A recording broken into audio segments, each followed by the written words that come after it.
Welcome to back world education express में आपका स्वागत है। इस चैनल पर सभी कंपटीशन एग्जाम की तैयारी कराई जाती है। तो आप चैनल पर नए होंगे तो चैनल को सब्सक्राइब जरूर कर लीजिएगा और बेल आइकन को दबा दीजिएगा, क्योंकि किसी भी कंपटीशन एग्जाम की कोई भी क्लास हो तो आपके पास नोटिफिकेशन चल जाए। इसके लिए वर्ल्ड एजुकेशन एक्सप्रेस को सब्सक्राइब जरूर कर लीजिएगा। आज इसका तीसरा दिन होने जा रहा है। इससे पहले आप इसके पार्ट 1 और पार्ट 2 नहीं देखे हैं तो जाकर देख लीजिएगा वर्ल्ड एजुकेशन चैनल पर। आज पार्ट 3 करवाने जा रहे हैं प्राचीन इतिहास के। तो पहला प्रश्न, आज का प्रश्न स्टार्ट करते हैं। पहला प्रश्न है, मौर्य साम्राज्य की स्थापना कहाँ हुई थी? मौर्य साम्राज्य की स्थापना कहाँ हुई थी? तो मगध में हुई थी, पाटलिपुत्र। अगला प्रश्न है, अशोक के शिलालेख किस भाषा में थे? तो अशोक के शिलालेख किस भाषा में थे? तो प्राकृत भाषा में थे अशोक के शिलालेख। अगला प्रश्न है, अशोक के शिलालेख किस लिपि में लिखे गए थे? तो ब्राह्मणी लिपि में लिखे गए थे। अशोक के शिलालेख ब्राह्मणी लिपि में लिखे गए थे। अगला प्रश्न है, बुद्ध का वास्तविक नाम क्या था? तो बुद्ध का वास्तविक नाम सिद्धार्थ गौतम था। अभी तक चैनल को सब्सक्राइब नहीं किए हैं तो चैनल को सब्सक्राइब कर लीजिएगा। अब वीडियो को लाइक नहीं किए तो लाइक कर लीजिएगा।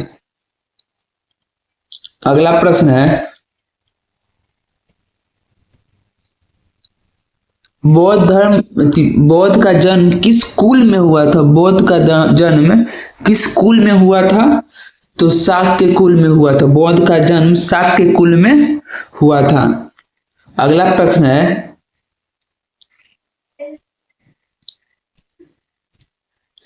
महावीर स्वामी का जन्म किस वंश में हुआ था? तो महावीर स्वामी का जन्म किस वंश में हुआ था? तो क्षत्रिय वंश में महावीर स्वामी का जन्म हुआ था। जैन धर्म के 24वें तीर्थंकर थे। जैन धर्म के 24वें तीर्थंकर थे। इसी ने पार्श्वनाथ के नियम में एक नियम जोड़े थे, ब्रह्मचर्य। अगला प्रश्न है, बिंबिसार का पुत्र कौन था? बिंबिसार का पुत्र कौन था? तो अजातशत्रु था बिंबिसार का पुत्र। अब बिंबिसार और अजात हर्यक वंश के थे। हर्यक वंश के थे बिंबिसार और अजातशत्रु। अगला प्रश्न है,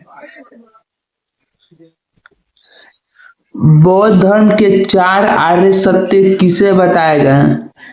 तो बौद्ध धर्म के 4 आर्य सत्य किसे बताए गए हैं? किसने बताया है? तो गौतम बुद्ध ने बताया है। अगला प्रश्न है,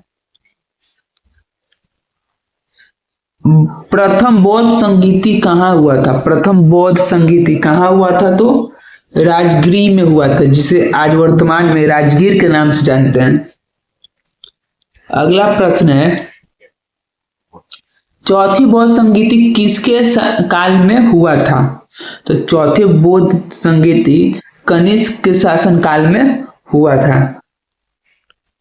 अगला प्रश्न है, कनिष्क किस वंश का शासक था? कनिष्क किस वंश का शासक था? तो कुषाण वंश का शासक था कनिष्क। अगला प्रश्न है, गांधार कला किस काल में विकसित हुई थी? गांधार कला है वो किस काल में विकसित हुआ था? किस काल में विकसित हुआ था? तो कुषाण काल में विकसित हुआ था गांधार कला। अगला प्रश्न है, हर्षवर्धन का शासन काल कब था? तो हर्षवर्धन का शासन काल 606 ईस्वी से लेकर 647 ईस्वी तक हर्षवर्धन का शासनकाल रहा था। अगला प्रश्न है, हर्षवर्धन की मृत्यु के बाद कौन सा साम्राज्य की स्थापना हुआ था? तो हर्षवर्धन की मृत्यु के बाद पाल वंश का स्थापना हुआ था। किस वंश का? पाल वंश। अगला प्रश्न है, पाल वंश के संस्थापक कौन थे? पाल वंश के संस्थापक कौन थे? तो गोपाल थे। पाल वंश के संस्थापक गोपाल थे। अगला प्रश्न है, विक्रम संवत की शुरुआत कब हुई थी? विक्रम संवत की शुरुआत कब हुई थी? तो विक्रम संवत की शुरुआत 57 ईसा पूर्व में हुआ था। 57 ईसा पूर्व में विक्रम संवत की शुरुआत हुआ था।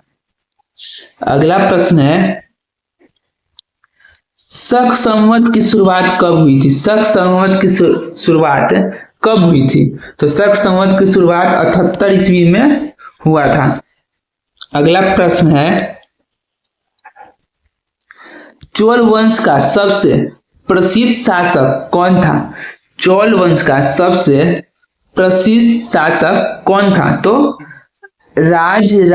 राजराज चोल प्रथम।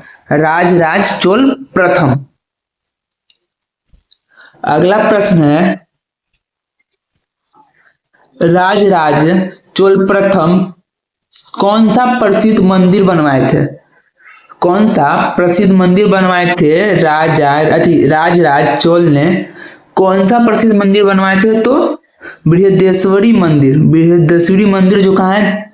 तंजौर में। तंजौर में। अगला प्रश्न है, बृहदेश्वरी मंदिर किस शैली में बना था? बृहदेश्वरी मंदिर किस शैली में बनाया गया था? तो इसको बनाया गया था द्रविड़ शैली में। किस शैली में? द्रविड़ शैली में बनाया गया था इसको। अगला प्रश्न है, अजंता की गुफाओं में किस विषय की चित्र मिला है? किस विषय की चित्र मिला है? तो बुद्ध के जीवन से संबंधित चित्र मिला है। कहां पर? अजंता की गुफा में। अगला प्रश्न है, भारतीय उपमहाद्वीप का प्रथम साम्राज्य कौन सा था? भारतीय उपमहाद्वीप का प्रथम साम्राज्य कौन सा था? तो मौर्य साम्राज्य था। भारतीय उपमहाद्वीप के। अगला प्रश्न है, अर्थशास्त्र ग्रंथ किसने लिखे थे? अर्थशास्त्र के रचयिता कौन थे? तो कौटिल्य को चाणक्य के नाम से भी जानते हैं। और एक और नाम है विष्णुगुप्त।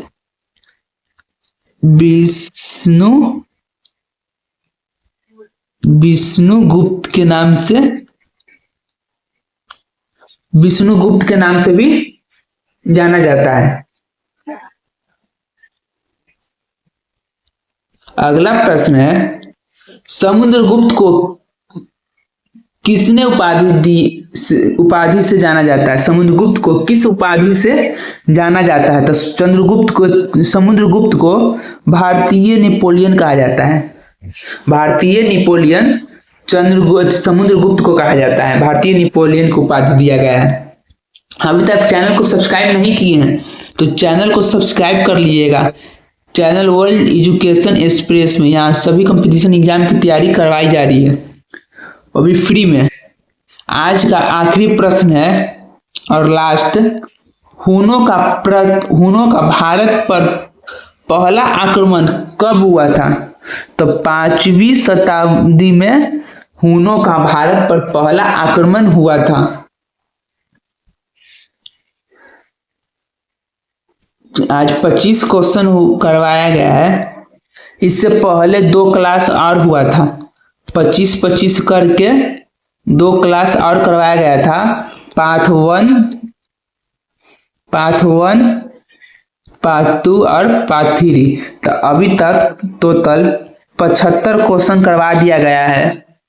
कंपटीशन एग्जाम में पूछे गए क्वेश्चन करवाया गया है। तो अभी तक आप वो पीछे वाला क्लास नहीं देखे हैं तो अब जाकर देख सकते हैं। चैनल पर नए होंगे तो चैनल को सब्सक्राइब कर लीजिएगा। अब वीडियो को लाइक कीजिएगा, कमेंट में बताइएगा आज का क्लास कैसा लगा। आप लोग जब लाइक और कमेंट करेंगे तभी तो हमें पता चलेगा कि आप लोग को और क्या चीज चाहिए। आप लोग कमेंट और लाइक करते रहिएगा तो आप लोगों के लिए कुछ कुछ नया नया लाते रहेंगे। तो बस ये मिलते हैं अगले क्लास में। आज के लिए जय हिंद।